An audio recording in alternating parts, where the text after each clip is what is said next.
मैं हूं इमरान खान। कर्नाटक में ज़िमनी इंतखाबात के लिए बीजेपी ने उम्मीदवारों का ऐलान कर दिया है और ज़िमनी इंतखाबात में 3 लोकसभा सीटों और 2 असेंबली की सीटों पर इलेक्शन होंगे। पार्टी की मरकजी इलेक्शन कमीशन ने 5 नाम फाइनल कर दिए हैं। लोकसभा सीटों पर बेल्लारी से जे शांता, शिमोगा से BY राघवेंद्रा, मांड्या से सिद्धरामगौड़ा के अलावा इनके नाम फाइनल हुए। वहीं असेंबली सीटों के उम्मीदवारों के तौर पर जमखंडी से श्रीकांत कुलकर्णी और रामनगरम से L चंद्रशेखर के नाम फाइनल हुए हैं। इससे पहले पीर की शाम कर्नाटक में बरसर इख्तिदार जनता दल सेकुलर ने भी 5 सीटों पर अपने उम्मीदवारों के नामों का ऐलान कर दिया था। हालांकि ऐसा कहा जा रहा है कि इस इलेक्शन के लिए तीनों पार्टियां, खासतौर से कांग्रेस, JDS और बीजेपी ने सिर्फ खाना पूर्ति के लिए उम्मीदवार उतारे हैं। तीनों ही पार्टियों का मानना था कि इस इलेक्शन में लोकसभा सीटों पर जीते हुए उम्मीदवारों को सिर्फ 6 महीने का वक्त मिलेगा। वहीं ज़िमनी इंतखाबात को रियासत में लोकसभा चुनाव के पहले आवाम के मूड के तौर पर देखा जा रहा है।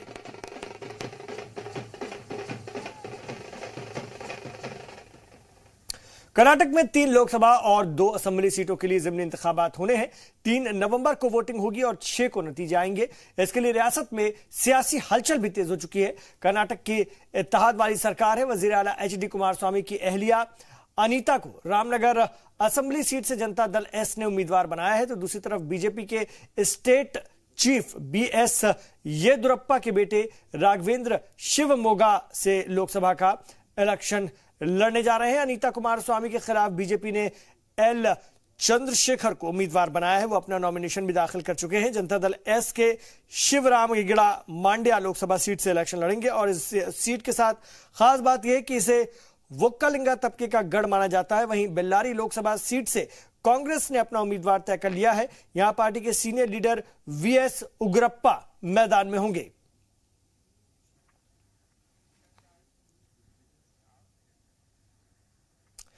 कर्नाटक में जनता दल सेकुलर यानी कि JDS और कांग्रेस की मुत्तहदा हुकूमत को झटका लगा है। CM HD कुमारस्वामी ने सूबे के वजीर तालीम N महेश का इस्तीफा कबूल करते हुए उसे गवर्नर वजुभाई वाला के पास मंजूरी के लिए भेज दिया है। CM कुमारस्वामी ने बेंगलुरु में JDS के सदर दफ्तर में प्रेस कॉन्फ्रेंस के खिताब करते हुए कहा कि उन्होंने BSP के कौमी जनरल सेक्रेटरी सतीश चंद्र मिश्रा से बात करने के बाद N महेश के इस्तीफे को मंजूर करने का फैसला किया है।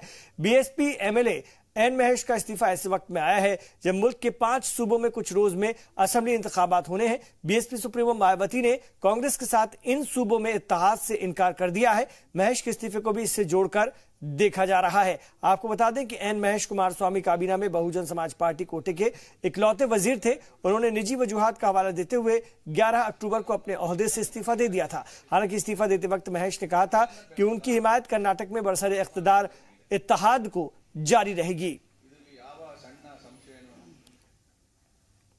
इधर 2019 के आम इंतखाबात के करीब आते एक और इलाकाई पार्टी का आगाज हो चुका है। सेकुलर डेमोक्रेटिक कांग्रेस यानी कि SDC के नाम से ये नई पार्टी अमल में आई है और इस पार्टी में नेशमन उर्दू अखबार के मुदीर रिजवान असद थॉमस और आर्य जनाब ने शिरकत की है, जिनकी क़यादत में इस पार्टी का आगाज हुआ है।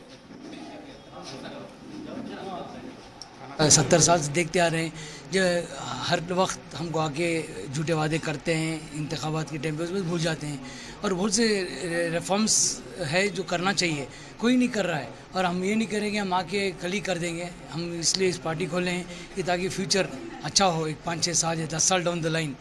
और सेकेंड लाइन लीडरशिप जो हमेशा निगलेक्टेड रही है उन लोगों को हम हेल्प करेंगे।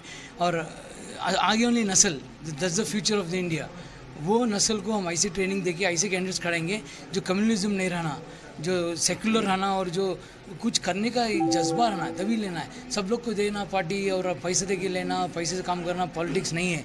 इस पार्टी का मकसद है कि सेकेंड लाइन लीडर्स जो है उनको आगे लाने का। दूसरे पार्टियों में जब भी इलेक्शन होता है उस वक्त तक जो है सेकेंड लाइन लीडर्स को काम लेते हैं, इलेक्शन के बाद जो है उनको वेस्ट पेपर बास्केट कर देते हैं। जब कभी कारपोरेशन अगर इलेक्शन आता है तो उस वक्त में भी जो है सेकेंड लाइन पार्टी वर्कर्स को आज तक कोई आगे बढ़ाने की सोचते भी नहीं और टिकट भी नहीं मिलती है। Social democratic party of India ने बेंगलुरु में NRC के खिलाफ एहतजाज किया। इस दौरान एसडीपीआई ने राजभवन चलो के नाम से एक एहतजाजी रैली भी निकाली। बेंगलुरु टाउन हॉल से मैसूर सर्किल तक मार्च निकाला गया और असम में एनआरसी के नाम पर अवाम के साथ नाइंसाफी को खत्म करने का मुतालबा भी किया गया।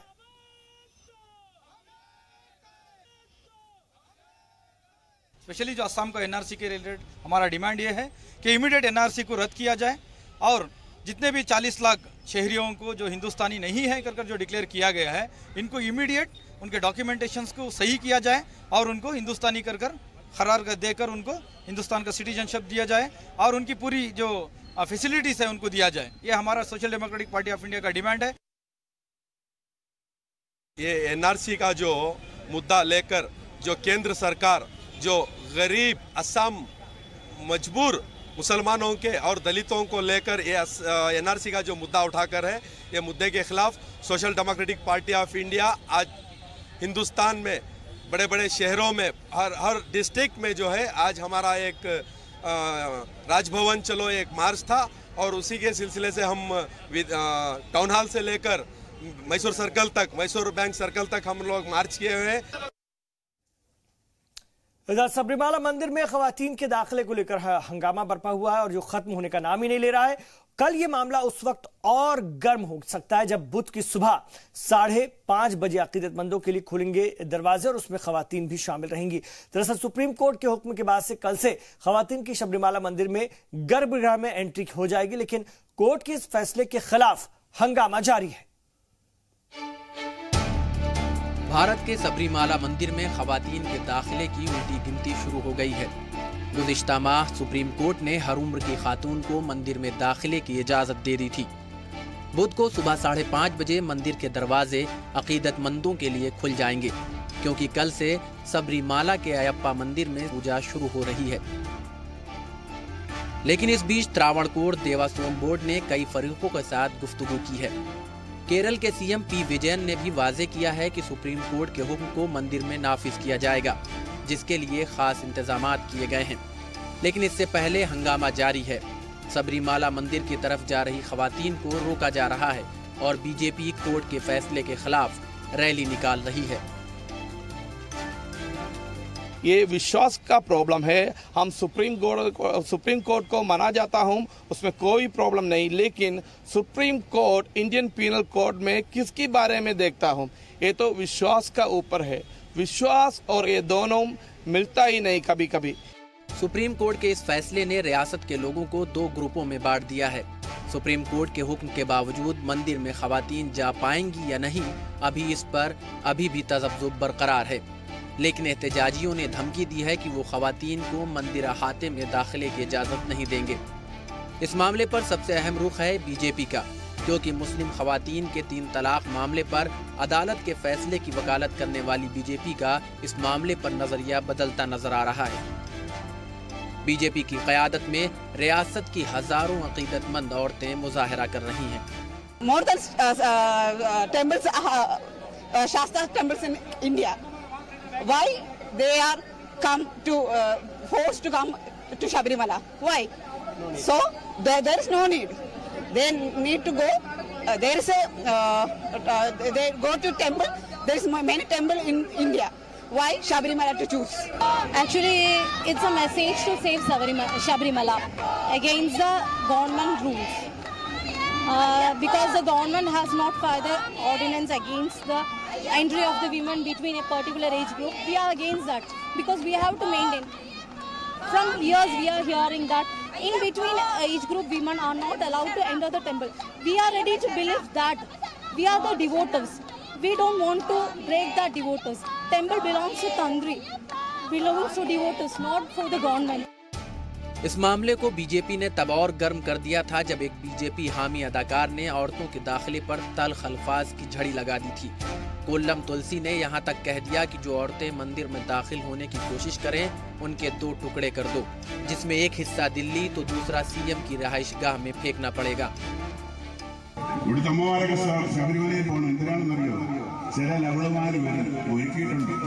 അങ്ങനെ ആരെങ്കിലും അവർ രണ്ടായിട്ട് വലിച്ച് കീറണം. കീഴൊന്നിന് ഡൽഹിയിലേക്ക് കേരളത്തിലെ മുഖ്യമന്ത്രിയുടെ മുറിയിലേക്ക് ഇട്ട് കൊടുക്കണം.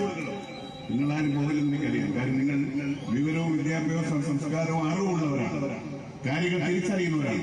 നമ്മുടെ ആൾക്കാരും അവിടെ പോയിട്ടുണ്ട്, മനസ്സ് മാറി തുടങ്ങി. ഇന്നലെ നമ്മുടെ ദേവസ്വം ബോർഡ് മന്ത്രിയുടെ മനസ്സൊക്കെ മാറി തുടങ്ങി. സ്വാമി ശരണം ശരണമല്ലയ്യനെ, സ്വാമി അല്ലാതെ ശരണമില്ല. സ്വാമി ശരണം ശരണമല്ലയ്യനെ, സ്വാമി അല്ലാതെ ശരണമില്ല. സ്വാമി ശരണം ശരണമല്ലയ്യനെ, സ്വാമി അല്ലാതെ ശരണമില്ല. സ്വാമി ശരണം ശരണമല്ലയ്യനെ, സ്വാമി അല്ലാതെ ശരണമില്ല. ഇങ്ങനെ പതുക്കെ ചിന്തിയാ പോരല്ലോ, ഇതങ്ങ് കേൾക്കണം. ഡൽഹിയിൽ സുപ്രീം കോടതി 4 ശുംഭന്മാർ കേൾക്കണം, ഉറക്കെ ചെല്ലണം. സ്വാമി ശരണം, സ്വാമി അല്ലാതെ ശരണമില്ല. സ്വാമി ശരണം ശരണമല്ലയ്യനെ, സ്വാമി അല്ലാതെ ശരണമില്ല. ഇത് നമ്മുടെ മുഖ്യമന്ത്രി കേൾക്കണം. നമ്മളെ ഇത്തരത്തിലാക്കിയ ഈ അമർഷത്തിന് ഇരയാക്കിയ മുഖ്യമന്ത്രി കേൾക്കണം. മുഖ്യമന്ത്രിയുടെ ചെവികളിലെത്തണം, ആ ചെവി പൊട്ടി. इस पूरे मामले पर जो सबसे हैरान कुन बात है वो ये कि कोर्ट के फैसले के खिलाफ जो एहतजाज हो रहे हैं उनमें बड़ी तादाद में खवातीन शामिल हैं। मतलब खवातीन की हिमायत में आए इस फैसले की खुद खवातीन ही मुखालिफत कर रही हैं। उनका कहना है कि बरसों पुरानी रिवायत को नहीं तोड़ना चाहिए। इससे पहले भी कोर्ट के कई फैसलों के खिलाफ खवातीन ही उसकी मुखालिफत में आई हैं। फिर चाहे शनि चिंगनापुर के गर्भगृह में खवातीन के दाखिले पर रोक का मामला हो या 3 तलाक को गैर कानूनी करार देने का, तब भी कई जगह खवातीन ने मुजाहरे किए थे और इसे मजहब से छेड़छाड़ बताया था। अब सवाल ये है कि जब खवातीन खुद ही मजहबी रवायात और उसके रस्म व रिवाज को मानना चाहती हैं तो क्यों कोई फैसला उनके खिलाफ दिया जाता है। लेकिन इस दरमियान बीजेपी भी हवा के साथ रुख बदलती नजर आ रही है। वो 3 तलाक की मुखालफत करने वाली खवातीन को तो कदामत पसंद सोच वाली बताती है, लेकिन सबरीमाला में दाखिले की मुखालफत करने वाली खवातीन का साथ देती है। जी सलाम के लिए गुफरान सिद्दीकी की रिपोर्ट। हीरा गोल्ड ग्रुप की मालिक नौहरा शेख को तेलंगाना असेंबली इलेक्शन से ठीक पहले हैदराबाद पुलिस ने गिरफ्तार कर लिया है। नौहरा शेख पर इल्जाम है कि उन्होंने मुल्क भर में भोले भाले लोगों से पैसा दुगना करने के नाम पर करोड़ों रुपए इकट्ठा किए हैं और नौहरा शेख कुछ सालों में ही बड़ी कारोबारी बनी है और खातून एम्पावरमेंट पार्टी MEP की सदर भी हैं। तो इस वक्त की बड़ी खबर आ रही है। आपको बता दें, नौहरा शेख जिन्होंने असेंबली इंतखाबात में भी हिस्सा लिया था, एक पार्टी बना करके हीरा गोल्ड ग्रुप की मालकिन है नौहरा शेख। उन्हें तेलंगाना असेंबली इलेक्शन से ठीक पहले हैदराबाद पुलिस ने गिरफ्तार कर लिया है। नौहरा शेख पर इल्जाम है कि उन्होंने मुल्क भर में भोले भाले लोगों से पैसा दुगना करने के नाम पर करोड़ों रुपए इकट्ठा किए हैं। नौहरा शेख कुछ सालों में ही बड़ी कारोबारी बनी है और उनकी एक वुमेन एम्पावरमेंट पार्टी भी है, उसकी वो सदर भी है। तो इस वक्त की बड़ी खबर हैदराबाद से, नौहरा शेख को किया गया गिरफ्तार। नौहरा शेख एक सियासी पार्टी की सदर भी हैं और इन पर इल्जाम है कि इन्होंने पैसे दोगुना करने के नाम पर लोगों से पैसे इकट्ठा किए हैं, करोड़ों रुपए इकट्ठा किए हैं और ये कुछ सालों में ही बड़ी कारोबारी बन गई। तो भोले भाले लोगों से इन्होंने पैसा दुगना करने के नाम पर करोड़ों रुपए इकट्ठे किए हैं। हीरा गोल्ड ग्रुप की मालकिन नौहरा शेख को तेलंगाना असेंबली इलेक्शन से ठीक पहले हैदराबाद पुलिस ने गिरफ्तार किया है। शाहिद काजी इस खबर पर हमारे साथ हमारे रिपोर्टर बेंगलुरु से जुड़ गए, उनसे बात करेंगे। जी, क्या अपडेट है इस खबर पर शाहिद? देखिए इमरान, अभी जो खबर मिल रही है उसमें ये बताया जा रहा है कि नौहरा शेख जो है गिरफ्तार हो चुकी हैं, क्योंकि हाल ही में जो है कर्नाटक असेंबली इंतखाबात में नौहरा शेख ने अपनी नई पार्टी को मुतारुफ किया था। उन्होंने MEP से जो है पूरे 224 सीटों पर जो है अपने उम्मीदवारों को खड़ा किया और इलेक्शन का हिस्सा बनी, लेकिन कोई खास कामयाबी उन्हें यहाँ नहीं मिली।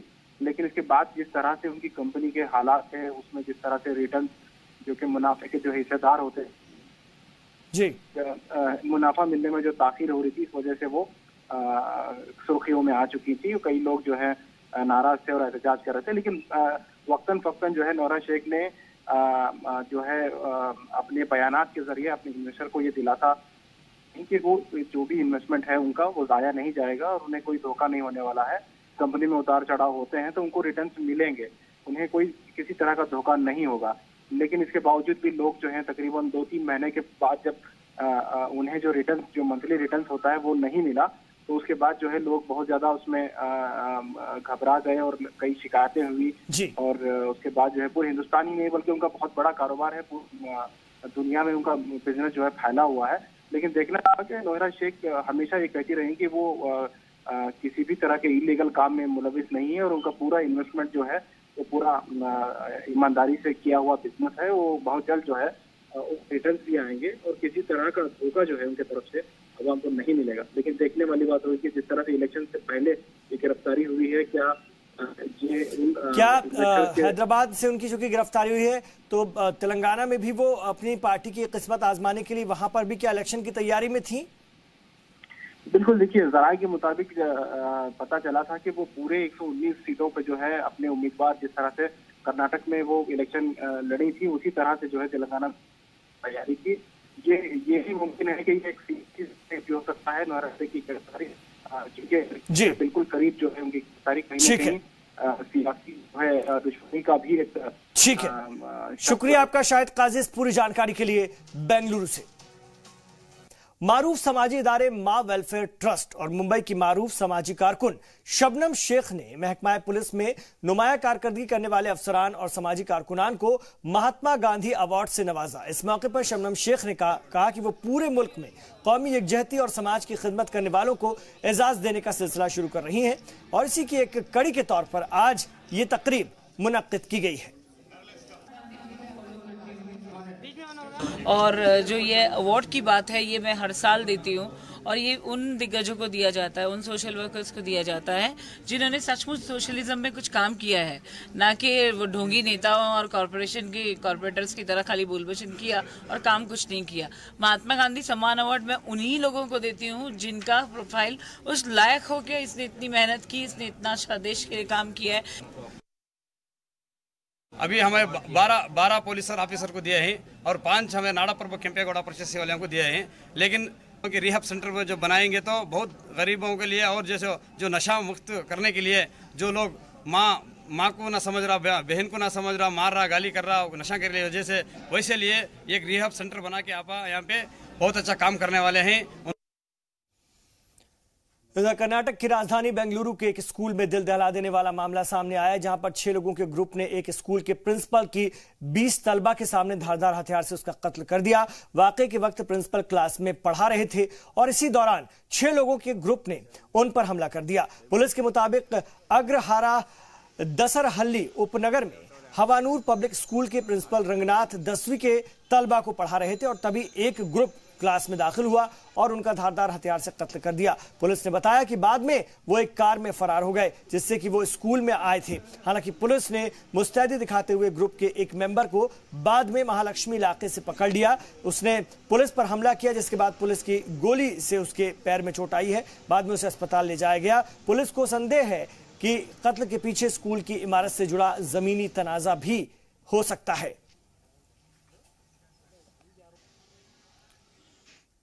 इधर कर्नाटक के दावणगेरे से एक हैरान करने वाला वीडियो वायरल हो रहा है जिसमें कि एक खातून ने लोन के बदले जिस्मानी ताल्लुकात का मुतालबा करने वाले बैंक मैनेजर की जबरदस्त पिटाई कर दी। खातून ने मुलजिम की डंडे और चप्पलों से खूब खातिरदारी की। बाद में बैंक मैनेजर को पुलिस के हवाले कर दिया गया।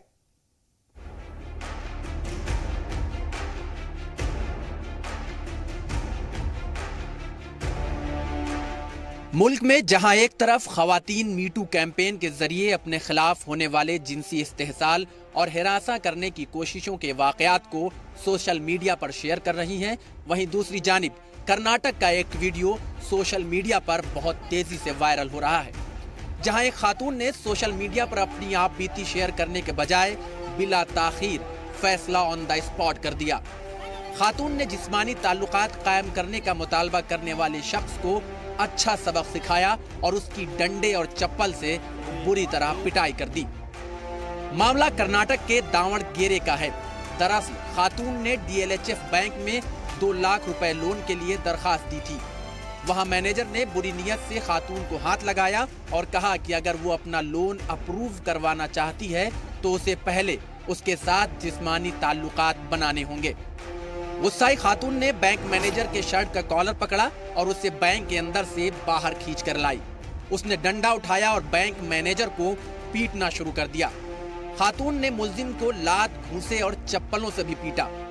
वायरल वीडियो में आप देख सकते हैं खातून बैंक मैनेजर की पिटाई कैसे कर रही है। कभी वो उसे डंडे से पीटती है तो कभी चप्पल से। खातून ने बैंक मैनेजर के गाल पर तमाचे भी रसीद किए। लोगों ने बैंक मैनेजर की इस पिटाई का वीडियो बना लिया। बैंक के बाहर पिटाई की खबर पाकर पुलिस मौके पर पहुंची और बैंक मैनेजर को गिरफ्तार कर लिया। फिलहाल पुलिस मामले की जांच कर रही है। मैनेजर का नाम देवैया बताया जा रहा है। जी सलाम के लिए ब्यूरो रिपोर्ट के साथ रहबर Hasnain.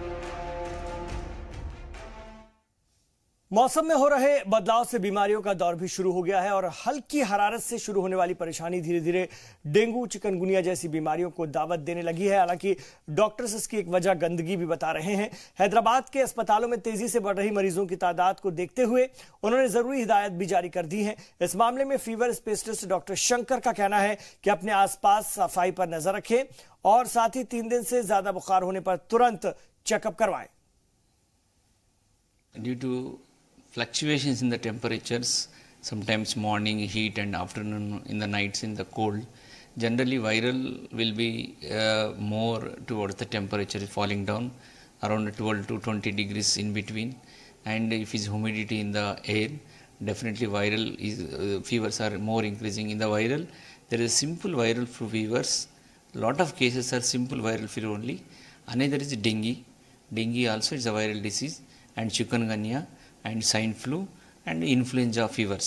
These are the some of the fevers. We are just all the patients are coming to hospitals. Simple flu fevers will be subsided in 3 days, and these symptoms are like flu symptoms, swine flu symptoms similar, but within 3 days patient will be okay, no symptoms. Then you can think that simple viral flu. It is self-limiting.